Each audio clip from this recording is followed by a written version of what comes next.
Welcome to back my channel. मेरे channel पर आपका एक बार फिर से स्वागत है। दोस्तों, आज हम चैप्टर 3 नियोजित विकास की राजनीति के बारे में पढ़ेंगे।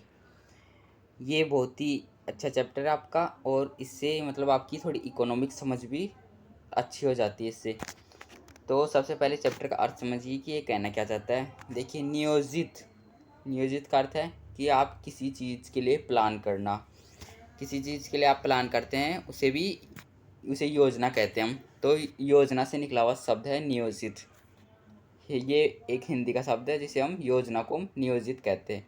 तो नियोजित विकास की राजनीति यानी कि हमें कैसे विकास की योजना बनाकर चलना है कि ताकि हम मतलब इस हमारी अर्थव्यवस्था अच्छी रहे और हमारी राजनीति भी अच्छी रहे। तो ये चैप्टर इसी के ऊपर है, हमें विकास कैसे करना है। तो देखिए, सबसे पहले राजनीतिक फैसले और विकास, इस टॉपिक को हम पढ़ते हैं।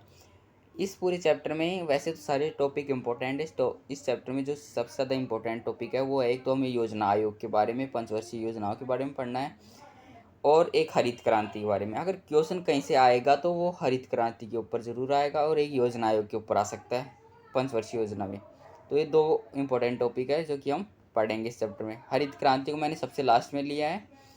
तो अब देखते हैं इसमें।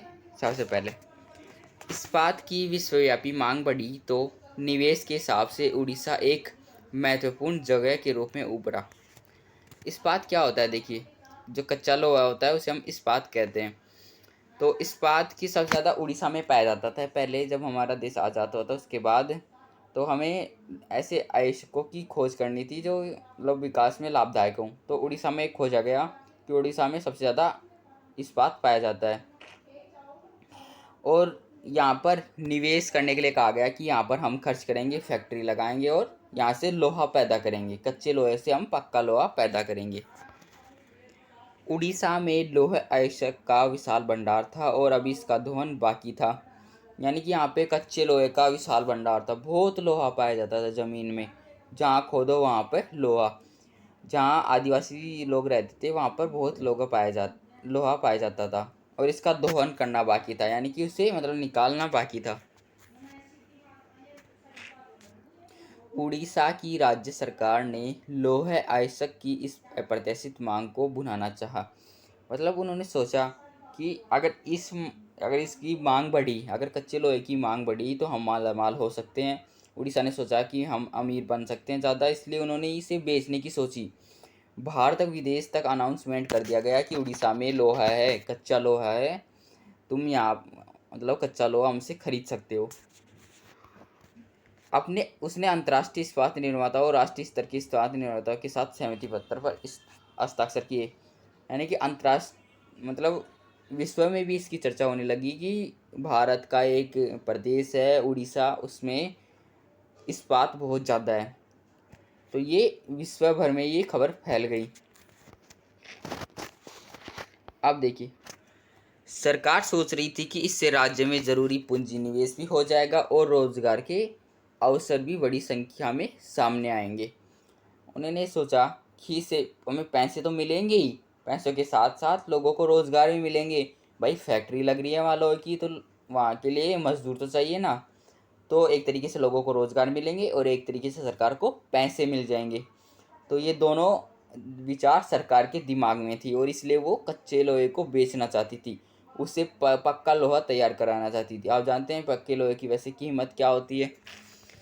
लोह अयस्क के ज़्यादातर भंडार उड़ीसा के सर्वाधिक अविकसित इलाके में था, खासकर इस राज्य के आदिवासी बहु जिलों में।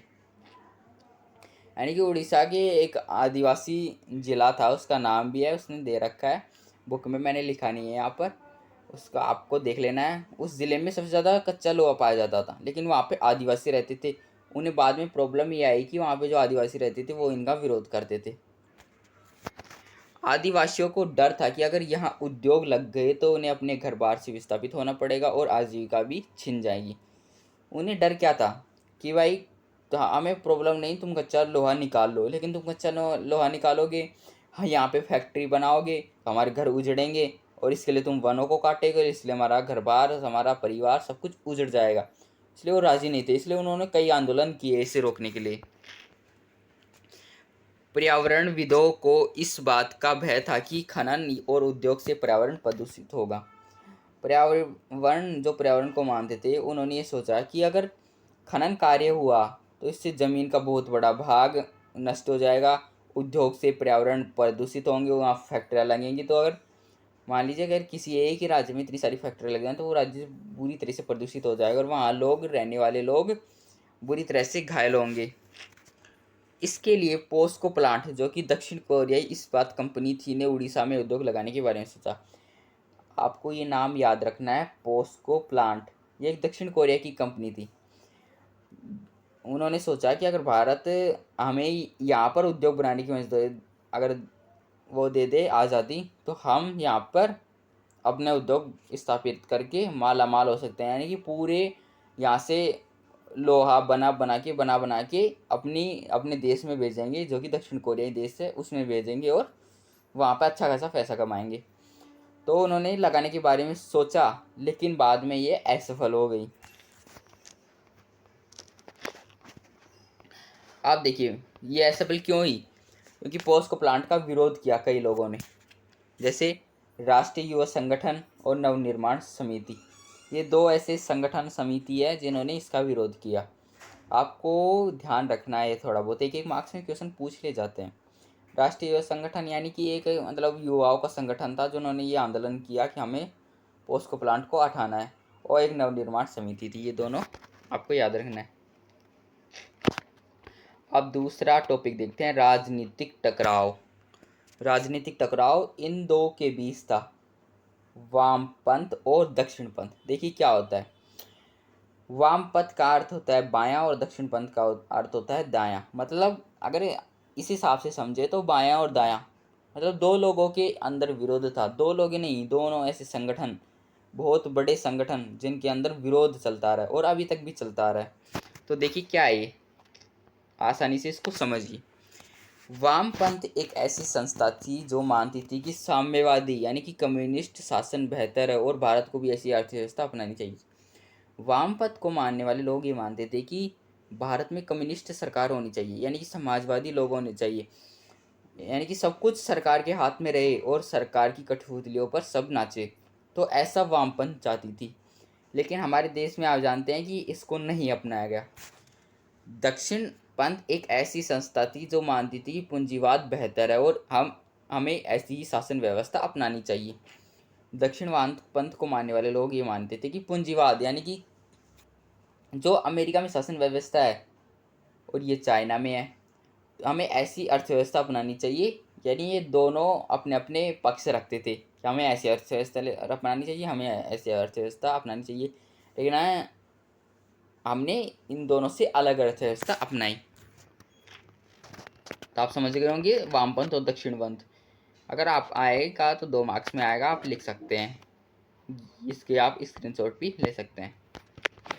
आप देखिए विकास की धारणाएं, विकास करने की क्या धारणाएं थी, क्या मॉडल थे। एक तो था हमारे पास 2 ऑप्शन थे हमारे पास, एक पूंजीवादी मॉडल और एक समाजवादी मॉडल। लेकिन भारत ने क्या अपनाया, मिश्रित मॉडल, यानी कि दोनों को अपना के भारत ने कहा चलो हम तुम दोनों की बातें नहीं मानते, मतलब दोनों का थोड़ा थोड़ा पक्ष ले लेते हैं। मतलब कहा कि कुछ चीज़ें पूंजीवाद से ले लेते हैं, कुछ चीज़ें समाजवाद से लेते हैं, दोनों का मिला जुला रूप मिश्रित मॉडल हो जाएगा। तो तुम भी खुश और हम भी खुश, ये हुआ। भारत ने ना तो पूंजीवादी मॉडल को अपनाया और ना ही समाजवादी मॉडल को, ये आप जानते हैं। भारत ने सोचा कि क्यों ना हम एक ऐसी अलग अर्थव्यवस्था बनाए जिसमें इन दोनों के ही विचार शामिल हों। तो मिश्रित अर्थव्यवस्था अपनाई भारत ने। अब देखिए योजना आयोग, सबसे इम्पोर्टेंट टॉपिक है, क्वेश्चन जरूर आएगा, हर साल पूछा जाता है। योजना आयोग पे 1 मार्क्स में भी आ जाता है कि इसकी स्थापना कब हुई, अध्यक्ष कौन है, या फिर पहली पंचवर्षीय योजना कब हुई, पंचवर्षीय योजना कब हुई, ये सब 1 मार्क्स में आ जाते हैं। तो स्थापना मार्च 1950 में, और अध्यक्ष आप जानते हैं प्रधानमंत्री होता है। योजना आयोग संविधान द्वारा स्थापित बाकी आयोगों अथवा दूसरे निकायों की तरह नहीं है। मतलब जैसे संविधान में लिखा होता है कि हमें चुनाव आयोग का लिखा होता है कि उसमें चुनाव आयोग का मतलब स्थापना करनी है चुनाव आयोग की, लेकिन इसमें ये नहीं लिखा हुआ था संविधान में कि हमें एक योजना आयोग भी बनाना है। ये सरकार ने खुद बनाया अपनी मर्जी से, ये आपको ध्यान में रखना है। इसकी स्थापना सरकार ने एक सीधे प्रस्ताव के जरिए की, यानी कि इसमें संसद में कोई प्रस्ताव पारित नहीं हुआ। इसमें मतलब मंत्रिमंडल और प्रधानमंत्री ने एक बैठक कर ली, उसमें ये प्रस्ताव पारित किया गया। अब देखिए योजना आयोग के क्या क्या उद्देश्य रहे। भारत की अर्थव्यवस्था को मजबूत करना, भारत को विशाल राष्ट्र बनाना, आर्थिक विकास के साथ सामाजिक विकास करना और मौलिक अधिकारों की रक्षा करना, ये सब भारत के उद्देश्य रहे हैं। आप देखिए प्रथम पंचवर्षीय योजनाएं, क्योंकि हमें सबसे इम्पोर्टेंट लेकर इसी को चलना है, क्योंकि जो भी चीज़ होती है वो तो या पहली होती है या आखिरी होती है। तो हमें आखिरी तो आपको पता है कि इस बुक में है नहीं, और प्रथम है। तो प्रथम और द्वितीय के बारे में आपको पढ़ना है। द्वितीय के बारे में मैंने नहीं लिखा है, बस प्रथम के बारे में आपको समझना है। इसकी जो अवधि थी वो 1 अप्रैल 1951 से 31 मार्च 1956 तक चली, याद रहेगा, कोई ज़्यादा कठिन कार्य नहीं है। ये किस मॉडल पर आधारित थी? यह पंचवर्षीय योजना हैरोल्ड डोमर मॉडल पर आधारित थे। यानी कि Harold Domar model Harold Domar एक वैज्ञानिक थे, उनके मॉडल पर ये आधारित थी। इसमें प्राथमिकता किसको दी गई? कृषि विकास को। यानी इसमें ये दिखाया गया है कि हमें कृषि को आगे बढ़ाना है, यानी कि एग्रीकल्चर को हमें ऊंचाई तक ले जाना है। इसमें विकास दर का जो लक्ष्य रखा गया है वो 2.1%, लेकिन इंडिया ने इससे ज़्यादा प्राप्त कर लिया, लगभग डबल के, यानी कि 3.6 यानी 3.6 हमने प्राप्त किया। तो इसमें क्या क्या कार्य हुई ये भी आपको बताने हैं। भाखड़ा, नागल, हीराकुंड, दामोदर घाटी जैसी बहुउद्देशीय परियोजनाएं चालू की गई। तो ये सब प्रथम पंचवर्षीय योजना में हुआ था। आप देखिए मुख्य विवाद क्या रहे। कृषि बनाम उद्योग, निजी क्षेत्र बनाम सार्वजनिक क्षेत्र, दो विवाद रहे। एक तो कृषि और उद्योग के बीच ये विवाद रहा कि कौन की बेहतर है। एक निजी क्षेत्र और सार्वजनिक क्षेत्र के बीच विवाद रहा कि इन दोनों में से कौन सा बेहतर है। सबसे पहले कृषि बनाम उद्योग देख लेते हैं हम। दूसरी पंचवर्षीय योजना में कृषि के विकास की रणनीति का अभाव था। इस योजना के दौरान उद्योगों पर जोर देने के कारण खेती और ग्रामीण इलाकों को चोट पहुंची। भारत ने ये कहा कि पहले 1 से 5 सालों में हमें कृषि पर ज़्यादा जोर देना है, लेकिन जब दूसरी योजना बनी 5 से 10 साल की, मतलब पहले 5 साल हो गए, फिर दोबारा से 5 साल, तो उन 5 सालों में हमें उद्योग पर ज़्यादा जोर देना था। तो उसमें कृषि बिल्कुल छूट गई थी, इसलिए कृषि मंद पड़ने लगी, क्योंकि सारा जोर हमारा उद्योगों पे था। तो उसमें ये बताया गया है कि अगर हमने उस पर मतलब उद्योगों पे जोर दिया तो कृषि का हमें अभाव दिखने लगा और खाद्य संकट पैदा होने लगे। चौधरी चरण सिंह ने भारतीय अर्थव्यवस्था की नियोजन में कृषि को केंद्र में रखने की बात बड़े सुविचारित और दमदार ढंग से की। चौधरी चरण सिंह एक हमारे प्राइम मिनिस्टर हुए हैं, चौधरी चरण सिंह, जिन्होंने भारतीय अर्थव्यवस्था के नियोजन में कृषि को केंद्र में रखने की बात बड़े सुविचारित और दमदार ढंग से की। ये शायद राष्ट्रपति थे, शायद मुझे याद नहीं आ रहा, लेकिन आप देख लेना। इन्होंने कृषि को मतलब केंद्र में रखने की बात कही। उन्होंने कहा कि हमारा पहला कर्तव्य कृषि को अच्छा बनाना है, यानी कि कृषि को बेहतर बनाने की कोशिश करना है। राज्य ने भूमि सुधार और ग्रामीण निर्धनों के बीच संसाधनों के बंटवारे के लिए कानून बनाए। राज्य जो थे उन्होंने भूमि सुधार के जैसे कई कानून बनाए। जो हरित क्रांति आई थी वो भी कृषि में सुधार की वजह से ही आई थी। इस नियोजन में सामुदायिक विकास के कार्यक्रम तथा सिंचाई परियोजनाओं पर बड़ी रकम खर्च करने की बात मानी गई। इसमें कहा गया है कि हमें सिंचाई क्षेत्र मतलब जो कृषि में जो सिंचाई होती है उस पर हमें ज़्यादा से ज़्यादा ध्यान देना है, ज़्यादा खर्च करना है, और इसके लिए 5,000 करोड़ का पैकेज भी रखा गया था। और जो भी बड़े बड़े हमें विकास के कार्यक्रम हैं उन पर ज़्यादा खर्च करना है। आप देखिए निजी क्षेत्र बनाम सार्वजनिक क्षेत्र। अब आपको बता देता हूँ, विकास के 2 मॉडल थे, आप जानते हैं। भारत ने उनमें से किसी को नहीं अपनाया। निजी क्षेत्र जिसे हम कहते हैं अपनी प्राइवेट संपत्ति, उसे हम पूंजीवाद कहते हैं। सार्वजनिक क्षेत्र मतलब जो गवर्नमेंट की है उसे हम साम्यवादी कहते हैं। तो इनके बीच मतलब बहुत टकराव था उस टाइम पे, यानी कि या तो तुम रहोगे या हम रहेंगे, बस बात खत्म। पूंजीवादी मॉडल में विकास का काम पूर्णतः निजी क्षेत्र के भरोसे होता है, सब कुछ प्राइवेट होता है। आप देखते हैं अमेरिका में सब कुछ प्राइवेट होता है। और समाजवादी मॉडल में विकास का काम पूर्णतः सार्वजनिक क्षेत्र राज्य पर निर्भर होता है, यानी सब कुछ गवर्नमेंट होता है। गवर्नमेंट चाहे तभी तुम आंदोलन करोगे, वरना नहीं करोगे। चाइना में ऐसा ही होता है आज भी। भारत ने मिश्रित अर्थव्यवस्था को अपनाया, जिसमें निजी क्षेत्र और सार्वजनिक क्षेत्र दोनों होते हैं। भारत ने कहा कि ना हम तुमको अपनाते हैं ना तुमको, तो भैया दोनों को मिलाकर हम एक अच्छी अर्थव्यवस्था बनाते हैं, यानी कि अलग अर्थव्यवस्था जो कि बेहतर भी मानी जाती है। लेकिन कुछ कमियां हैं कि जैसे मतलब बताया गया है इसमें, आगे मैं आपको बताऊंगा। खेती, किसानी, व्यापार और उद्योगों का एक बड़ा भाग निजी क्षेत्र के हाथों में रहा। ये आपको पता है कि जो भी हमारे छोटे काम काज है वो तो एक प्राइवेट होते हैं। जहाँ पे मतलब बड़ी हॉस्पिटल है तो वहाँ पे एक छोटी वो हॉस्पिटल भी बन जाती है, बड़े स्कूल है तो वहाँ पे छोटे स्कूल भी बन जाते हैं।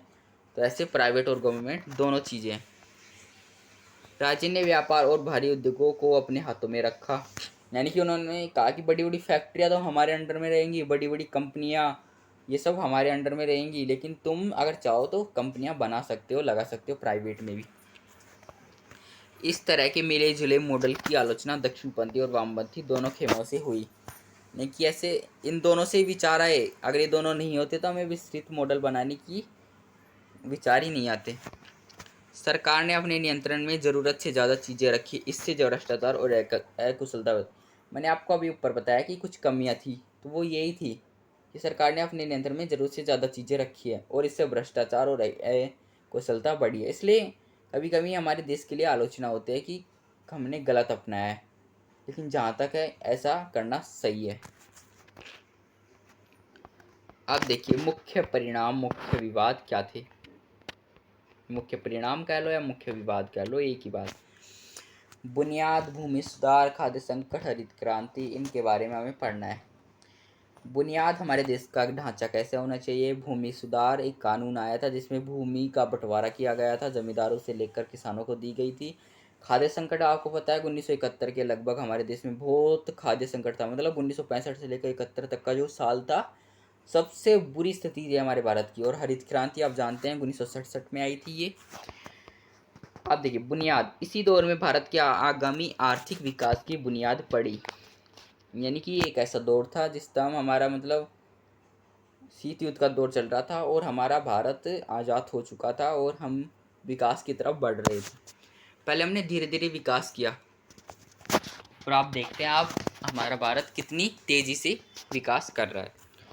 सार्वजनिक क्षेत्र के कुछ भारी उद्योग जैसे इस्पात संयंत्र, तेल शोधक कारखाने, विनिर्माता इकाइयाँ, रक्षा उत्पादन आदि इस अवधि में हुए, यानी कि इस अवधि में इस्पात संयंत्र और जैसे कारखाने हैं वो सब लगाए गए, कई फैक्ट्रियाँ बनी, कई प्राइवेट सेक्टर खोले गए, ये सब इसी अवधि में हुए। अब देखिए भूमि सुधार, आपको थोड़ा थोड़ा समझना है इनकी बात, अगर आ भी जाए तो पॉइंट्स में लिखना है आपको, पॉइंट्स में ऐसे जैसे मैंने लिखा है। आप देखिए भूमि सुधार, जहाँ तक कृषि क्षेत्र का सवाल है इस अवधि में भूमि सुधार जैसे कानून लाए गए, यानी कि ये भूमि सुधार लगभग 1965 के या 1967 के लगभग ही आया था। इसमें हुआ क्या था देखिए, मैं आपको समझा देता हूँ, पूरी कहानी बता देता हूँ। छोटी सी कहानी है, आप ये समझे ना, पूरी कहानी है। देखिए जब ये पहले से होता था, जब हमारे देश में अंग्रेजों का शासन था उस टाइम से होता था। हमारे देश में कई सारे रजवाड़े थे आप जानते हैं, जिन पर राजाओं का कब्जा था। सारी ज़मीन राजाओं के पास रहती थी, यानी कि वो जमींदार एक तरीके से जमींदार बन गए थे उस ज़मीन के हक हक ये मतलब उनके हक में थी ये। तो वो सब किसानों को बोने के लिए देते थे। आपने नील खेती का नाम सुना है? हाँ ज़रूर सुना होगा, चंपारण सत्याग्रह ज़रूर सुना होगा। तो ये भी उसी से संबंधित है, यानी कि सारी ज़मीन तो ज़मींदारों के पास, किसानों को कोई लाभ नहीं, वो बेचारे फसल पैदा करें, उन्हें बस केवल कुछ हिस्सा उन्हें दिया जाता था, उन्हें बस कुछ फसल का कुछ हिस्सा दे दिया जाता था, बाकी ज़मींदारों के पास होता था। तो ऐसे में क्या होता था, सारी फसल को मतलब किसानों को नहीं मिल पाती थी, सारी ज़मींदारों के पास होती, ज़मींदार उन्हें बेचते थे और भारत में ऐसा संकट आ जाता था फसलों का, गेहूं का, जो भी आप खाते हैं वो सब, उनका जो भी अनाज है उनका सब संकट आ जाता था। तो ये कानून लाया गया कि भाई ख़त्म करो ये जमींदारी प्रथा, जमींदारों से छीन कर किसानों को दो, जितनी मतलब बंटवारा करो, जितनी जमींदारों को ज़रूरत है उतनी जमींदारों को दो, बाकी किसानों को दो। तो ये सब भूमि सुधार कानून में हुआ। इसका मुख्य उद्देश्य जमींदारी प्रथा को ख़त्म करना। ये आपको याद रखना। ये ऐसे पूछा जा सकता है कि भूमि सुधार का प्रमुख उद्देश्य क्या था। ये था कृषि के छोटे छोटे टुकड़े को एक करके खेती करने का प्रयास किया गया। यानी कि कृषि के कई कई छोटे टुकड़े थे, कहीं यहाँ पे, कहीं यहाँ पे, कहीं यहाँ पे, तो उन सबको एकजुट करके, भाई तुम एकजुट करके कृषि करो ना, ऐसे क्या लाभ होगा, तुम वहाँ भी सिंचाई करो, वहाँ भी सिंचाई करो, वहाँ भी करो, लेकिन लाभ कुछ नहीं। तो एक करने का इन्हें प्रयास किया गया। इस बात के लिए कानून बनाया गया कि कोई व्यक्ति अधिकतम कितनी भूमि रख सकता है। बता दिया गया है कि तुम ज़्यादा से ज़्यादा 1 बीघा रख सकते हो, 2 बीघा रख सकते हो। पहले बहुत ज़मीन होती थी हमारे पास। आप देखिए, ठीक इसी तरह जो काश्तकार किसी और की ज़मीन बटाई पर बटाई पर बो रहे थे, उन्हें भी ज़्यादा कानूनी सुरक्षा प्रदान की गई। यानी कि काश्तकार मतलब ऐसे मजदूर जो किसी की बटाई पर ज़मीन बोते हैं अपने पेट भरने के लिए, केवल अपने पेट के लिए किसी दूसरे की ज़मीन लेते हैं और कहते हैं कि तुम हमें बस कुछ पैसे दे देना, कुछ अनाज दे देना, हम तुम्हारी ज़मीन बोकर तुम्हें 1 साल में फसल तैयार करके दे देंगे।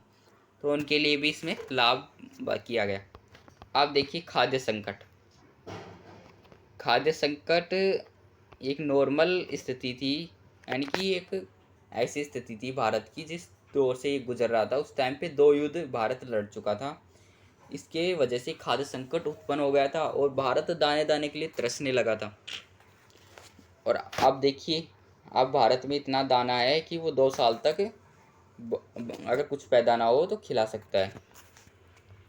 1960 के दशक में कृषि की दशा बद से बदतर होती गई, यानी कि बहुत बुरी होती गई। उस टाइम पे हमारे मतलब लाल बहादुर शास्त्री प्रधानमंत्री थे। आपको बताना कि कब बने वो, कमेंट में आपको ज़रूर बताना कि वो प्रधानमंत्री कब बने। 1940 और 50 के दशक में ही खाद्यान्न के उत्पादन की वृद्धि दर जनसंख्या की वृद्धि दर से जैसे तैसे अपने को ऊपर रख पाई थी। 1965 से 67 के बीच देश के अनेक हिस्सों में सूखा पड़ा। यानी कि ये ऐसा साल था, ऐसा दशक था जिसमें बहुत बर्बादी हुई भारत की। इस अवधि में भारत ने 2 युद्धों का सामना करना पड़ा, एक तो 1962 और एक 1965। 1962 का मैं आपको बता देता हूँ, चाइना से लड़ना पड़ा, और 1965 का आपको बताना है कमेंट में किससे हमें युद्ध लड़ना पड़ा। खाद्य संकट के कई परिणाम हुए। सरकार को गेहूं का आयात करना पड़ा और विदेशी खासकर यूएसए भी स्वीकार करनी पड़ी। यानी कि हमें बाहर से खाद्यों का आवंटन करना पड़ा, मतलब आयात करना पड़ा। खासकर हमें अमेरिका से गेहूं का आयात करना पड़ा, यानी कि हमें अमेरिका से मदद मांगनी पड़ी उस टाइम पे। तो पता है अमेरिका के जो राष्ट्रपति थे उन्होंने क्या कहा कि तुम अपने भारत में ब्रेड खिलाओ सबको। तो उन्हें पागल को क्या पता था कि ब्रेड भी गेहूं से बनती है। आप देखिए श्वेत क्रांति, मैंने हरित क्रांति लास्ट में रखा है, आप पहले श्वेत क्रांति देख लीजिए। छोटा सा टॉपिक है, एक श्वेत क्रांति आपके बुक में दे रखा है। श्वेत क्रांति क्या है, देखिए नाम से पता चल रहा है सफ़ेद क्रांति। जैसे हरित क्रांति नाम से पता चल रहा है ग्रीन एवोल्यूशन, वैसे ही ये वाइट एवोल्यूशन है। इसी बीच हमें खाद्य संकट के साथ साथ दुग्ध संकट भी झेलना पड़ा। गुजरात का एक शहर है आणंद, सहकारी दुग्ध उत्पादन आंदोलन इसी शहर में। आप जानते हैं अमूल दूध पीता है इंडिया, ये फैक्ट्री कहाँ पे है, आणंद शहर यानी कि गुजरात में। ये पहले नहीं थी, यानी कि पहले हमारे भारत में दूध का संकट भी था। होता क्या था कि जितना दूध वहाँ के किसान या फिर जो भी पैदा करते थे वो सब शहरों में चला जाता था, और वहाँ पे मतलब किसानों से कम दाम में लेकर शहरों में ज़्यादा दाम में बेचा जाता था। तो वहाँ के जो क्षेत्र थे वहाँ पे दूध उपलब्ध नहीं हो पाता था। तो सरकार ने एक नियम चलाया कि तुम दूध किसी को मत दो, यानी कि यहाँ पे एक फैक्ट्री बनाओ, हम इस पे खर्चा करेंगे, हम पैसा देंगे। तो सरकार ने उन्हें लोन दिया, बैंक से लोन दिलाया और वहाँ पे एक फैक्ट्री बनाएगी। और अब तो ये मज़ेदार बात यह है कि वहाँ पे दूध का एटीएम बन चुका है। एटीएम दबाओ और दूध निकालो, उसमें सिक्का डालो और दूध निकालो। ये ATM बन चुका है। वहाँ से ही ये अमूल दूध की पूरे इंडिया में सप्लाई होती है, जो कि सबसे बड़ी कंपनी है दूध की, और ये भारत में नहीं पूरे विश्व भर में फेमस है। 1970 में ऑपरेशन फ्लड के नाम से एक ग्रामीण विकास शुरू हुआ। एक ऑपरेशन हुआ था ऑपरेशन फ्लड के नाम से। ये 1970 की बात है, आपको याद रखना है। आप देखिए अब आ जाइए हरित क्रांति पर, जिसने आपका सर खा रखा था कब से, 1967। आपको इसकी कहानी तो पता है, हरित क्रांति क्या है, बस आपको इसमें थोड़ा समझना है। खाद्यान्न संकट की इस हालत में देश पर भारी दबाव पड़ने की आशंका पड़ गई थी। ये खाद्यान्न संकट के बाद ही भारत ने सोचा कि हमें हरित क्रांति लाना है। 1965 में लगभग खाद्यान्न संकट हुआ था। 1965 से 70 तक चलता रहा, और 1967 में एक हरित क्रांति आई थी। आपको डेट याद रखनी है। अमेरिका ने कहा कि तुम अपनी आर्थिक नीति को बदलो, और भारत ने हरित क्रांति चलाई। अमेरिका ने ऐसे कहा कि तुम अपनी आर्थिक नीतियों को बदलो, अपनी कृषि में थोड़ा सुधार करो, इससे तुम्हारी खाद्य संकट में कमी आएगी, मतलब खाद्य संकट बढ़ेगा, मतलब खाद्य संकट कम होगा, सॉरी। यहाँ पे खाद्य का ज़्यादा से ज़्यादा फिर प्रोडक्शन होने लगेगा, क्योंकि हमें इस नीति को बदलना था, क्योंकि वो अंग्रेज़ों की नीति थी पुरानी, जिसे हमें बदलना था। क्योंकि इस टाइम पे टेक्नोलॉजी खूब आ गई थी, मतलब खूब तो नहीं, थोड़ी बहुत आ गई थी।